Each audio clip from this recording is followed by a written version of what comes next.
Então vamos lá, pessoal. Boa tarde a todos, sejam todos bem-vindos. Hoje é sábado, dia 12 de novembro de 2022.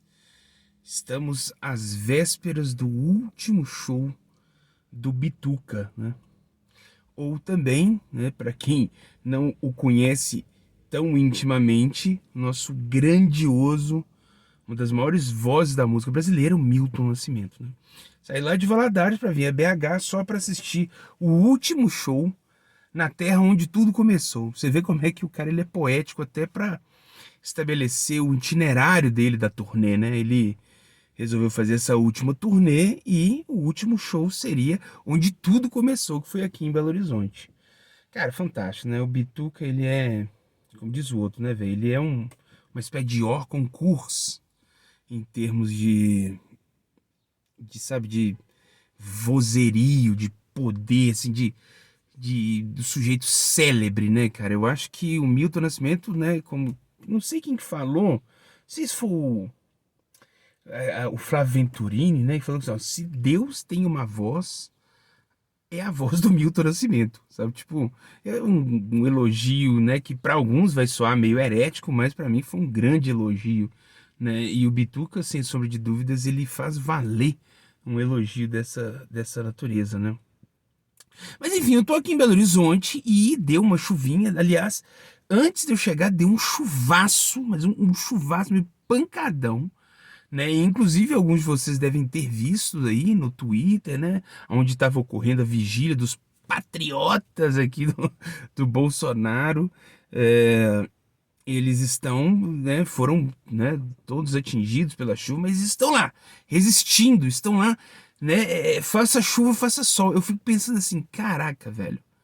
Olha como que o bolsonarismo e toda essa estrutura simbólica que ela representa, né, instalada na presidência da República, olha o peso, né, de 4 anos de um presidente falando que o processo eleitoral estava maculado, né, foi macetando isso com as informações, e aquelas pessoas mais reacionárias, que é o caso desses patriotas aí, eles estão, né, resolutos com a ideia de que a eleição foi fraudada e que eles querem, né, acima de tudo, o cancelamento dessas eleições, vou fazer outra, e essa outra tem que ser no tiratema mesmo, no papelzinho, como se no papelzinho não tivesse como fraudar também, né?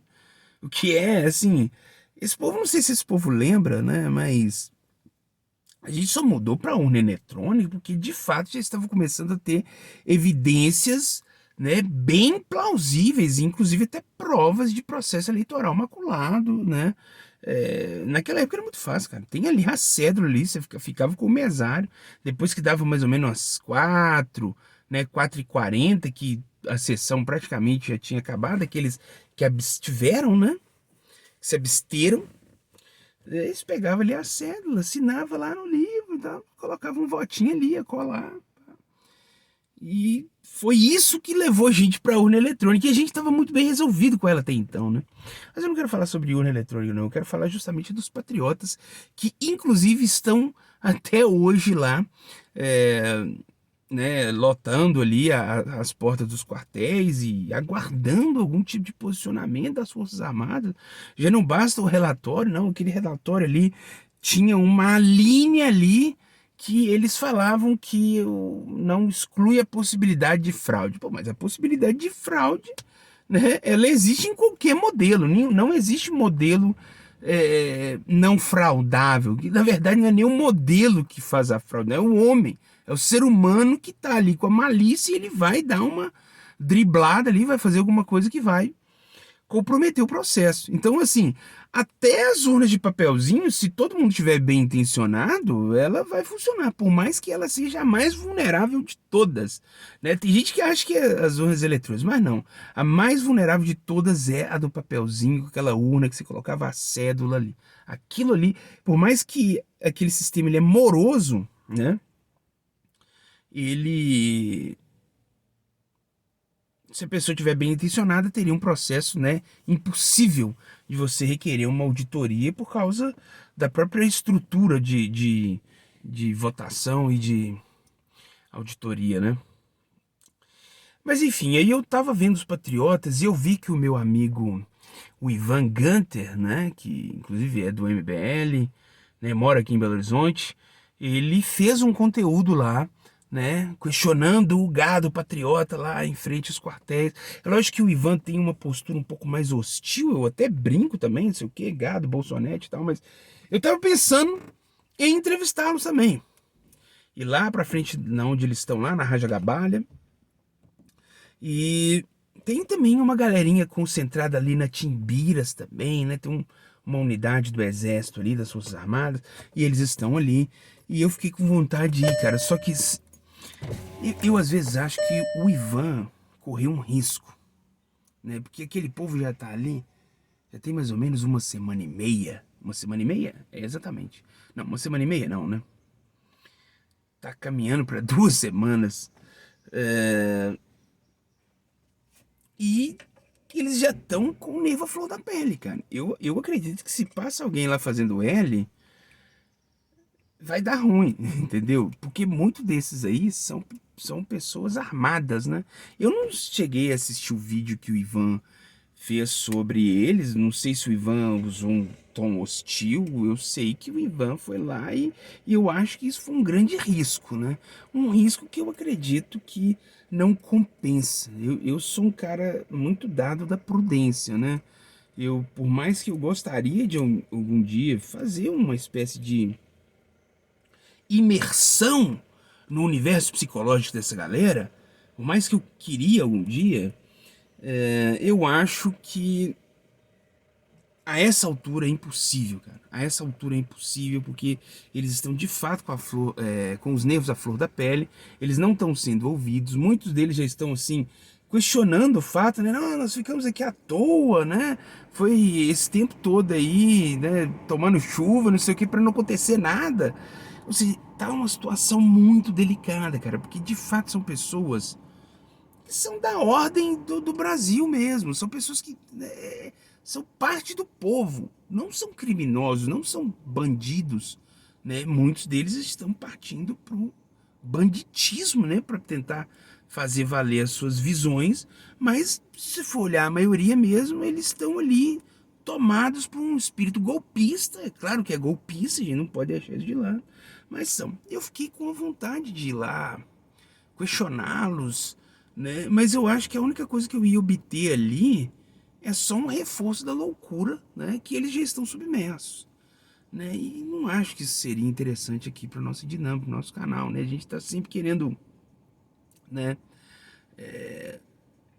Vencer essa atmosfera turva que nós brasileiros estamos inseridos, né? Muita confusão mental, a gente precisa fugir disso. A razão de ser desse canal não é chafurdar junto com esse pessoal na confusão mental para fazer aqui, né, a política do like, a política do engajamento, porque tá vendo que eu tô indo lá cutucar a onça com a vara curta, né, como diz a Soraya Tronic, mas só que ela fez uma adaptação, né? Cutucar a onça com a sua vara curta. Ela falou isso, não sei se foi com o padre Kelson, né? O candidato padre, ou.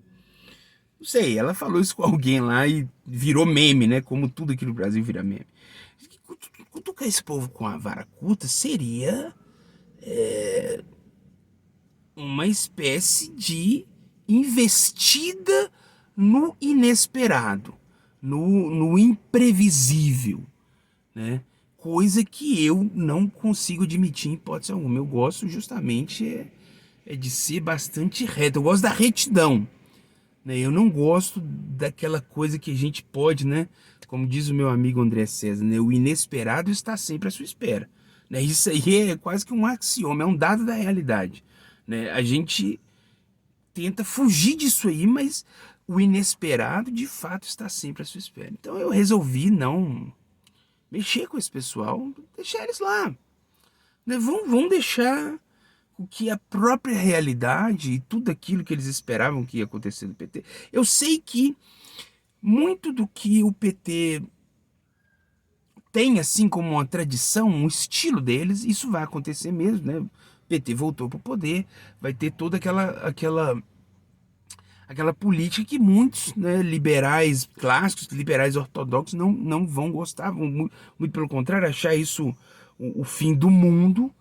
É, mas eu imagino que a gente vai estar voltando a uma espécie de normalidade, onde nada daquilo que foi colocado, tipo fechar a igreja, banheiro com mocorongo lá dentro, né, liberação de pequenos delitos, né? Tomar a sua propriedade, tomar a sua cueca, dividir o seu chevette velho com uma pessoa que não tem. Tudo isso não vai acontecer. E eu acredito que boa parte dessa galera que tá na frente dos quartéis, eles acreditam nisso. E quando o próprio tempo mostrar que isso não acontecerá, que isso, sabe, é quase que, sabe, é muito delirante acreditar nisso, cara. Mas uma hora eles vão ser esbofetados pela realidade. Agora, cabe esses influenciadores bolsonaristas, que eles deveriam fazer, chegar e falar assim, gente, de fato não aconteceu isso, foi só pequenos vislumbres, pequenas teorias que a gente criou, mas que ao longo do tempo isso não aconteceu. Só que isso aí que eu acho que não vai acontecer mesmo. Eu acho que essa gente, Constantino, Paulo Figueiredo, né, Conrado, galera do Brasil Paralelo, eles vão dobrar a aposta. Eles vão falar assim, olha, eles não fizeram agora, porque eles já sabem que a gente descobriu os seus rastros, né? A gente sabe muito bem que a gente se antecipou nesse tabuleiro. Vão marcar cerrado, que aí a gente consegue vencer. Mas fiquem sabendo, eles querem fazer tudo isso aí que a gente tá falando, que a gente tava falando há um bom tempo. E assim que vai ser. Ou seja, esse povo, em vez de ajudar, né, num processo de reintegração da sanidade, né, tem que fazer igual existe aí, né, para desocupar a galera do MST, um processo de reintegração de posse, devia existir por parte desses influencers aí, dessa direita delirante, dessa direita bolsonete, um processo de reintegração da sanidade nessa gente. Fala, gente, ó, vamos, acabou, já deu. A gente brincou aí e tal, não sei o quê, mas não é por aí não, tá? Não é por aí, né? Então é isso. Ficamos por aqui e até o próximo vídeo. Valeu.